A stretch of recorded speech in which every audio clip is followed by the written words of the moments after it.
2023-24 సంవత్సరంలో ప్రస్తుత ధరల ప్రకారం రాష్ట్ర తలసరి ఆదాయం 3,47,299 రూపాయలు.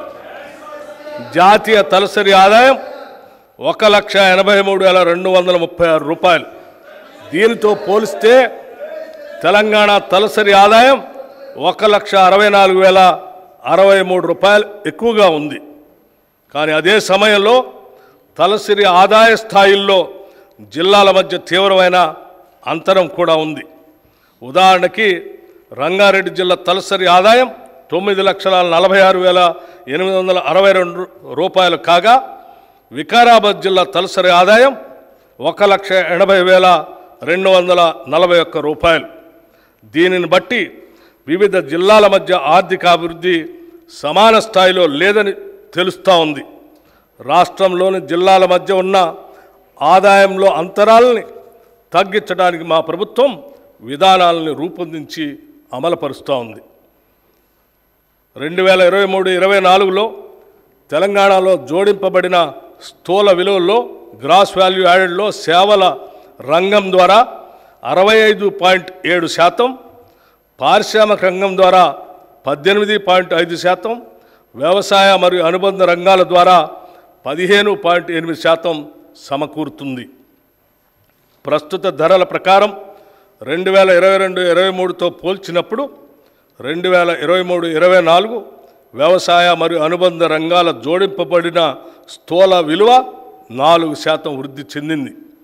రాష్ట్ర జనాభాలో 47.3% మంది ప్రజలు ఈ రంగంపైనే ఆధారపడి జీవిస్తున్నందువల్ల తెలంగాణలో జీవన ప్రమాణాలు పెంచడానికి ఈ రంగం యొక్క ఆర్థిక ప్రగతి అత్యంత కీలకం. ఇక సర్వీస్ రంగంపై 33% మంది, పారిశ్రామిక రంగంపై 19.7% మంది ఆధారపడి జీవిస్తూ ఉన్నారు. జాతీయ సగటుతో పోల్చినప్పుడు తెలంగాణలో శ్రమ కార్మిక శక్తి భాగస్వామ్య rate, labour force participation rate అధికంగా ఉంది. ప్రజాపాలన, సామాజిక మరియు ఆర్థిక ప్రజాస్వామ్యం లేనిదే రాజకీయ ప్రజాస్వామ్యం సఫలం కాజాలదు.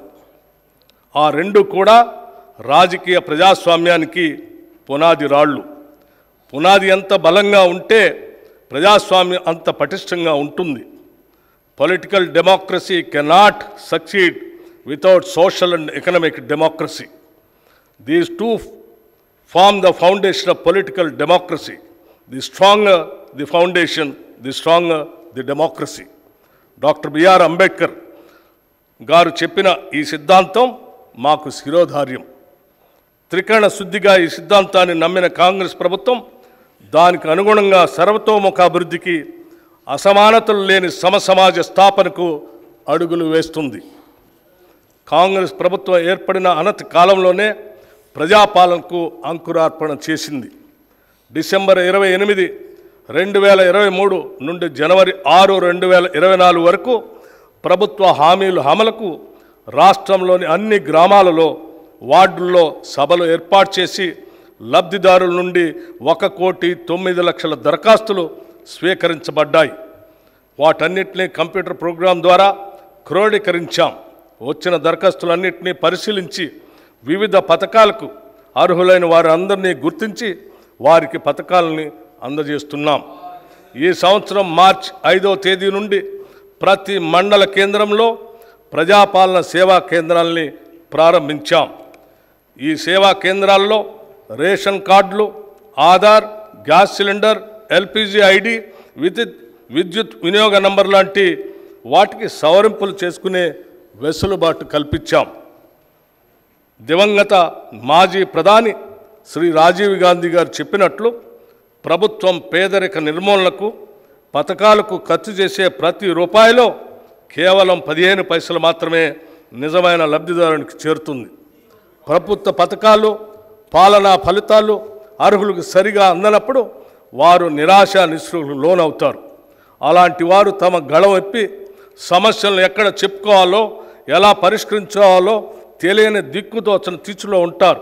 అటువంటి వారి సమస్యలు వెనువెంటనే ప్రభుత్వ దృష్టికి తీసుకొచ్చి పరిష్కరించే సౌలభ్యం రాష్ట్ర స్థాయి ప్రజావాణి ద్వారా తీసుకువచ్చాం. గతంలో సామాన్యులకు దుర్భేద్యమైన ప్రగతి భవన్ ముళ్ళ కంచెలు తొలగించి తలుపులు తెరిచి మహాత్మా జ్యోతిబా పూలే ప్రజాభవన్గా మార్చాం. అక్కడే వారానికి 2 రోజులు ప్రజావాణి నిర్వహిస్తూ సామాన్య ప్రజల విశ్వసనీయతను చూరగొన్నాం. ప్రజల నుంచి అందుకున్న ప్రతి అర్జీకి రసీదు ఇస్తున్నాం. అర్జీలన్నింటినీ ఒక పోర్టల్ ద్వారా సంబంధిత అధికారులకు వాటిని పరిష్కరించేందుకు వెంటనే పంపడం జరుగుతుంది. ఈ ప్రజావాణి సక్రమ నిర్వహణకు ఒక ప్రత్యేక ఐఏఎస్ అధికారిని కూడా నియమించాం. ఏ పని అయినా ఆగవచ్చు, కానీ వ్యవసాయం ఆగదు. Everything can wait but not agriculture. మన దేశ తొలి ప్రధాని జవహర్లాల్ నెహ్రూ గారు చెప్పిన ఈ మాటలను మేము బలంగా విశ్వసిస్తున్నాం మరియు ఆచరిస్తున్నాం.